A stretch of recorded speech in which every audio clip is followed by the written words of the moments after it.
The reality is founding a company is going to be the most rewarding, most fulfilling thing that you ever do. But it's also going to be the hardest thing you ever do, the most challenging thing you ever do, and the most emotionally taxing thing you ever do. And having a network of like-minded people that are going through the same experience and can support you and challenge you and help you along this arduous but rewarding journey, I think is the biggest reason to join. Welcome to the SaaS Revolution Show, Tariq Rauf. Welcome, Tariq. Hi, Alex. Thanks for having me. Yep, great to have you on the podcast. First-time guest, and but I have been, I think, like I mentioned before we were recording, keeping an eye on Qatalog and your colleague Ryan Burke, who was at InVision, and I think is he your CRO? Yes, he's our CRO. We spoke before he kind of joined the company, and after he joined the company, and he's spoken at SaaStock conferences before. So he's kind of been following a little bit, of your journey, but looking forward to learning much more from you, in person today, and sharing those lessons with the SaaStock community and our listeners. And so really wanted to hoping to be of help. Yeah, and really kind of wanted to, get to kind of learn the journey. I think as your business, you've been running it now for around sort of 3 years. Is that right? 2 years, 1.5 to 2 years. 1.5 to 2 years. And really just kind of getting that journey as you're at that kind of that earlier stage to really understand, why you founded the business right the way through to kind of where you are today, and a lot of the lessons that you've learned on that way. But before we go into that, firstly about you, as a person, can you share a little bit about who is Tariq Rauf? No, absolutely. So my history goes in tech goes all the way back to when I was a little kid. So I started coding when I was 6. I built my first business selling custom Microsoft Access software to warehouses at the age of 12. And I trained as an architect. That helped me see things a little bit differently, especially thinking about large systems and interplay of people and ergonomics in solutions. And that's also informed my approach to building better infrastructure for work. And so I learned to design really thoughtful spaces that humans worked within, right? And then I've sort of taken all these lessons over to how can you do that in a digital realm? And that's where most of the structured thinking on how to resolve work problems comes from. Now, I've worked at a few startups and mid-sized companies and large tech orgs, and I saw firsthand the inefficiencies of modern work. And early stage startups, I saw how chaotic it was. And at TransferWise, I learned how important it was to give people access to information and context as quickly as possible, because they get blocked otherwise, and they don't know what to do, or they don't know how things piece together, especially in a fast-growing company like TransferWise. And at Amazon, I could see how the old ways of working can become institutionally entrenched. And even though new tools and new productivity methods have come in, it can severely blunt their impact. Right? And they solve these problems with throwing a lot of people at the problem, and throwing a lot of money at the problem. Now, not everybody has that capability. And so that journey has sort of led me to build this platform for everybody that can work with the sophistication of these large companies, but well before they start investing millions of dollars into tooling for that. So is it that, from looking at these inefficiencies and understanding that problem, mm-hmm. This is what led you to then, found Qatalog. But how did you then go from having that idea, and then I guess you left from Amazon, or your role at Amazon, to then creating your, I guess this is your first SaaS sort of company. Yeah. How did you go then from that idea? What were the steps to then? Okay, now I'm starting to build the company. What did that look like, and how long did that time process take? So the first version of Qatalog I built as a prototype myself back in 2013. So it goes this isn't new. This wasn't a sudden flash in the pan sort of moment. It was more slowly watching all these companies just struggle with, all this data that exists in systems, and people are doing the work of pulling out context with meetings and docs and emails and whatnot. So this gap between lots of data exists in systems, like project management tools have project data, GitHub has code, your docs have context. Piecing that together was a manual process, and that just repeatedly showed itself in every single context I was placed in. So I was like, this needs to be solved once and for all. But the journey from seeing that inefficiency and gap in the market through to building a company and productizing a solution is not a linear path, if that makes sense. And so this was a personal pain point I felt at all the organizations I worked at.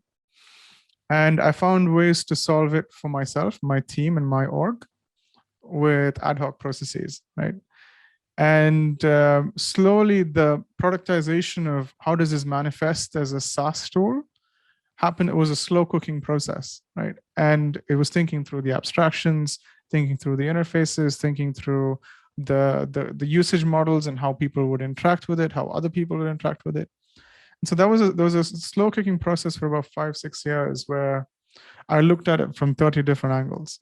Now, it reached a point when I was at Amazon and I got my permanent residence in the UK. I'm Indian and I wasn't here on visa. And as soon as I got my permanent residence, I resigned literally the next day, and I incorporated the company the day after that, right? And from then on, it was a structured process of building out the vision, building out the pieces, laying out a path to how do we solve this for companies everywhere globally, and then recruiting the team and recruiting eventually the investors. And all of this happened in the space of months, right? And but the inflection point was me being able to start a company here, well, legally at least, and sort of manifesting all of those different experiences that I've had and all the different solutions that I've put in my head. And so it crystallized in terms of, here's the vision for this company, here's the vision for this product, and here's how we're going to get there. Here's what we're going to need. Here are the people that are going to build this thing, and here's how we're going to execute our way step by step into this larger vision. So that was crystallized like before the company was essentially officially started. And we raised the $3.5 million seed round to get the company off the ground, essentially. So I brought a bunch of teammates from TransferWise and Amazon, a few people from Stripe, Envision, Mozilla, and Microsoft joined. These are people that understand the problem. They understand how big it gets, how bad it gets, and how different companies are trying to solve these things. So there's tacit knowledge that these people brought to the table besides my own personal experiences. So the team was assembled in a way that would automatically sort of build into this vision versus needing to discover, why are we doing this? What are we doing this for? Everybody came into the team understanding the problem, understanding the scale of the problem, understanding the scale of the opportunity, and then sort of like barreling forward from there. Then on it just took its own sort of course. And we ended up raising a $15 million Series A about 7 or 8 months later. And we've just been executing heads down ever since. What is the, and congrats on that, and a great Series A sort of round. I think, is it 18.5 million that you've raised in total across seed and Series A? That's right, yes, 18.5 million. And lead investor was Atomico, is that right? Atomico led the seed, the Series A, and Mosaic led the seed. Yeah, great stuff. Salesforce and my former boss Tavet, and the founder of Indeed.com, and Paul Forster, the founder of Eventbrite, Rano Visage, and the former CTO of Twilio, Oit Kokor. A couple of other small angels also joined the round. Good stuff. Great names there as well. And how, I guess, with having these great names as angels, we're seeing a lot of that. What is for those that may not, think of it, sort of obviously, what is the benefit of having folks like that involved in the round? What value are they adding to you beyond the money? So like having people, so these are all people that all these names, right? So Tavet and Paul and Rano and Oit, these are people that have built $1 billion companies. that know the journey and the complexity and the scale of that undertaking, right? From an operations standpoint, from a fundraising standpoint, from a company building and culture building standpoint. So they're not just, they're definitely not purely a source of money, right? And the confidence that they can give you just literally just being there and having access to them when something goes off or something goes wrong, or you want to bounce off some ideas from them, that those conversations that you have with them are incredibly valuable. And sometimes, they've been there, done that, and they've been around the block, and they can look around corners for you. I think the looking around corners is the number one value, because they can look around corners in terms of people, in terms of company, in terms of strategy, in terms of fundraising, and they can like sort of look ahead and say, hey, this is what could possibly go wrong, and this is what could possibly go right. And just another set of data points for you to collect and make better decisions based off of. And that's incredibly valuable. Besides the obvious, access to network and like further intros to companies, intros to investors, like this is, that I think is the number one value add. Going back to when you launched the company, I don't know actually if you were sort of in stealth for a while, and then there was a kind of a bigger kind of launch, and maybe you can kind of share that. But what is the story and the lessons around launching Qatalog? So I wouldn't do it any differently, if that's the broader question. So when we started the company, the scale of the problem that we are attacking is massive, right? And the pain point is real. The demand for it is real. So if I was building a SaaS company where I'm not sure of the demand and I'm not sure of how big is the market for this, do people need this? If I was facing those sorts of questions, I would look to get to market as quickly as possible. The lowest fidelity prototype that can get you the maximum amount of love from customers is essentially the approach I'd take. But we knew the complexity. One, the complexity of the product is quite high, and how do you piece all these things together? How do you build the systems, the infrastructure, the scale, the UX, product concerns is quite high. And I knew there was a demand for this, like well before I started the company. And we even though we were in stealth, we were letting customers through the door. Like we did 4 waves of mini launches where we brought in 10, 50, 100 customers, and we were getting feedback. The team needed to constantly hear from customers what they were seeing, what was working, what wasn't working. We just kept the constant feedback loop with the customer, but spaced out. So that allowed the team to focus on building, take it to customers, collect feedback, shut it down, go back, build further, take it to customers, feedback. There's an iterative product building cycle, which while keeping very, very close to the customers that we set. And about 3 months ago or so, 2.5 months ago, we launched on Product Hunt, and it was the #1 product of the day. And since then, we have onboarded more than 3,500 companies into the product. And so that investment into making sure that the pipelines are clean, the product is as bug-free as possible, and making sure that the experience of speaking to customers was achieved through that iterative process. It continues, but it continues at a much bigger scale than it was maybe a year ago or 6 months ago. With regards to the customer feedback sort of loop, what are the key questions that you're asking there? I think I heard, but was it what is working and what is not working, and just asking these 2 questions and getting the feedback and having that iterative process, or is there more to it? Yeah, so there's many dimensions to it. So I'm simplifying it, but if you look at a company and if you segment it by customer size, like a 500-person company has different expectations of the product, has different onboarding requirements, has different security requirements versus a 50-person company. So as a 500-person company, what does that journey look like for you? And who in the company is the right person to take this on? Who is the right profile? And what is the process internally for you to get this through into the organization, right? For a 50-person company, it's almost always the leader. It's usually a COO, CEO that comes in, and they can mandate that across the company very, very quickly, right? And that's a different process. We learn different things And if you segment the population by different criteria, if you segment by size of company, you learn different things. If you segment by type of profile, you learn different things.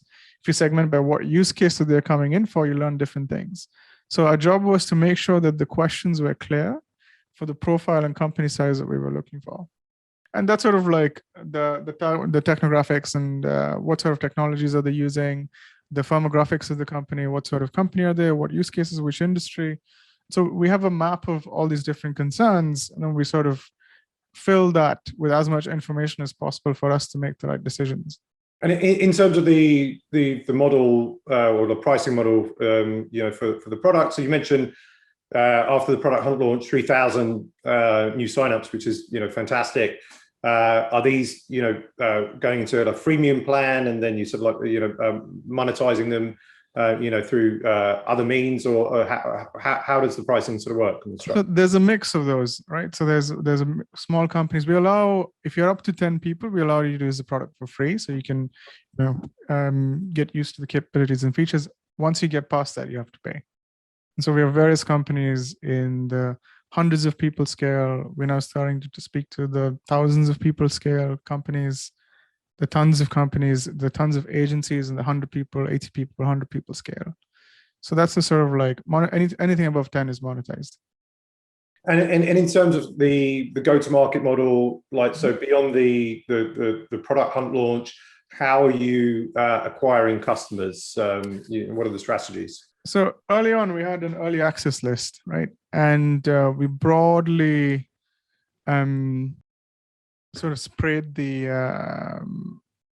announcement in sort of like various places in and around the network of the company. So we had tons of activity on organic activity in like Slack groups and WhatsApp chats, and people just coming in and saying, hey, can we try this? We really like the sound of this thing, and we'd love to give it a go. And then we had an early access list, and we collected thousands and thousands of emails through that, and thousands of high intent emails. And so our early waves of customers essentially came through these early access lists. And we're still working through that list. It's a pretty long list, and there's different people sort of come in at different times in their journey. Our go-to-market model was basically collect as much interest as possible and go through them.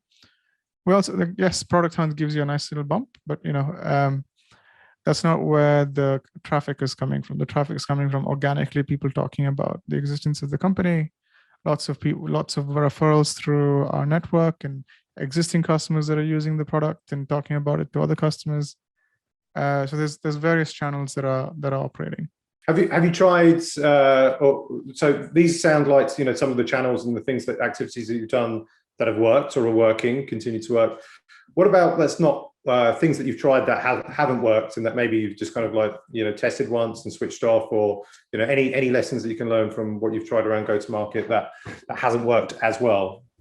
So we didn't leave any stone unturned from a channel perspective. So the team had about a year to test every single channel that works, what sort of messaging works across which industry. So if you're a SaaS company, you might want to be super conscious about who the buyer is and where they are, and what, even if they're there, what mindset are they in, right? So you might actually find a lot of your audience is on TikTok, right? And if you can bite-sized give a very quick explanation of what you're doing, TikTok might be a very good channel for you.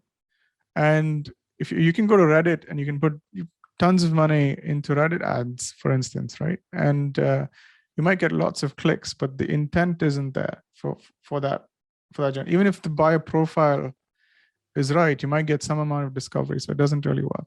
So it's deeply understanding who your target profile is, where do you find them, and what sort of mindset do they have in that specific place. And then optimizing for sort of like buy intent, interest intent. Oh, I'm interested in learning more. Like if you're a SaaS company, one of those big review boards like G2s and the Capterras are incredible places to source customers from.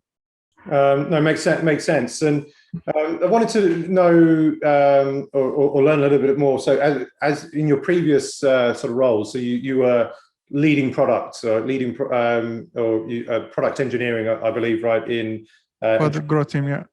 With which is now Wise, and had the product role at AWS as well, right? No, Amazon Digital. So Amazon Digital. Yeah. Okay. And so moving from these sort of product roles to being CEO, what are the well, obviously there's probably some big differences, but what learnings can you share from making that move and then to being, CEO and, running Qatalog for the last couple of years? And with that, what would be like the hardest parts of the job, and what do you enjoy the most? So I think the product role is extremely well suited for, as a segue into CEO, partly because you sort of have to dive super deep into some areas, say super shallow in some areas, but keep many wheels spinning. Product engineering, design, business, data, analytics, like all those sorts of things there's complexity to that role, and there's an amount of ambiguity to that role, which sort of feeds well into becoming a CEO, right? And being uncomfortable with uncertainty and then waiting for data and waiting for sort of like conviction to drive things is native to being a product person, right? And it's sort of native to being a CEO as well. Now, the lucky journey that I had was I dealt with fairly large complexity and scale for the last 8 years of my journey in tech, right? It's been super high scale, super high complexity. And so the transition has been equally complex, but in slightly different areas. You know what I mean? So company building is different from product building. And product building, you're thinking about building features, building capabilities. In company building, you're thinking about building machines that build capabilities, right? So what are the processes that you need to put in place to make some of these outcomes happen? What the planning process is deeply rooted in people and not customers, right? If you plan and set up the people of your company right, then the customers sort of take care of themselves. And so how do you ensure that the company is set up right to meet those customers' demands is where most of my time is spent. Now, yes, there's a lot of plumbing work that goes on underneath that. And there's marketing, finance, sales, accounting, investor relations, there's capital planning, there's all kinds of things that go into building and running a company. But you get used to that pretty quickly. When I mean, often we see when companies kind of get into that real kind of like scale up stage, you have like a COO kind of on board or whatever, and the CEO kind of moves into a more visionary type role. Which of those bits of plumbing would you be most glad to kind of see the back of if you're not running the day-to-day of the business in that sense? Definitely finance. But we'll have a head of finance fairly soon in the company, and hopefully I deal less with it. But there's a lot of minutiae and details that can take up a lot of your attention. But I don't see a path where so vision and execution are sort of linked. I don't think you can fully remove yourself from that and say, I'm going to dream and make those dreams come true. You sort of need to be able to deeply understand the organization, and everything that happens 2 years from now is stuff that you put in place today. And so if you're executing on today, you're by default planning for 2 years from now. Yeah. Right. And so unless your time horizon goes into 5-10 years, and even then you need to have a certain set of dominoes to fall in place to make those 10-year visions happen. It's going to be impossible for somebody to fully step back and say, I'm going to just be the visionary of the company and tell people what to do. I don't think it works quite like that. What is the best piece of advice or lesson that you've learned since you've started Qatalog? So this is something that when we set up the company, we emphasize heavily on, right? So we hire for values, and we hire for both a combination of strong values, but also deeply understanding the problem and where we're going. And there's one more piece that I would add earlier on, which is understanding the vision for people within each of those roles, right? So there's a vision for the company, there's a vision for the product, but each of the people that are working in it also have personal visions, right? So you need to find a way to thread that through to the company all the way to the end, to have a cohesive team. And if you compromise on any of those things, you end up paying the price one way or the other. What book are you currently reading, or what is your favorite business book of all time? Business book. So going back to, I think business is all about people. And in order to understand people, you need to understand, their motivations, their desires, what is it that they're looking for, the meaning and purpose. I think that sets people up for a much better position to do business in. So one thing, I'm massively into philosophy and how objective philosophy, and Hegel is one of my favorite philosophers. And it took me about 5 or 6 years of deep reading to fully get my head around everything he was saying. But I think the book Phenomenology of Spirit by Hegel is probably the best business book you can read in terms of understanding people, understanding consciousness and what gives people consciousness and all those kinds of things. I think the Sublime Object of Ideology, I think by Zizek, is also a pretty strong book. These two things sort of give you a deep understanding of people and their mindsets and their consciousness and what, how they perceive the world. And that allows you to manufacture the right company, the right setting, the right context for these people to execute, which ultimately results in the best products and the best companies. Where can people find you and Qatalog online? Because it's not Qatalog spelled with a C, right? It's QATALOG.com. And I'm on Twitter, twitter.com/TARIQRAUF. Awesome. Do we find that most SaaS founders are mostly on Twitter of any social media channel? Yes. Why is that in your case? Is it because that's where most SaaS founders are, or? I've been on Twitter for I think nearly 9 years now, and that's where I've loads of people that I follow and follow back, and that's where most of the up-to-date information sort of slips through. There's things on company building. I follow people on products. I follow people on marketing, sales, and there's a lot of information flow that happens in real time that you don't get anywhere else, right? And podcasts are an async way of doing that, but if you want a quick flow of information, I think Twitter does a really good job of that. Definitely. Good stuff. Well, Tariq, it's been a pleasure speaking with you today. Thank you so much for taking your time. Thank you for having me. And it's been great learning from you. Absolute pleasure. And looking forward to the next few years of Qatalog and seeing that journey. Absolutely. Thank you very much, Alex.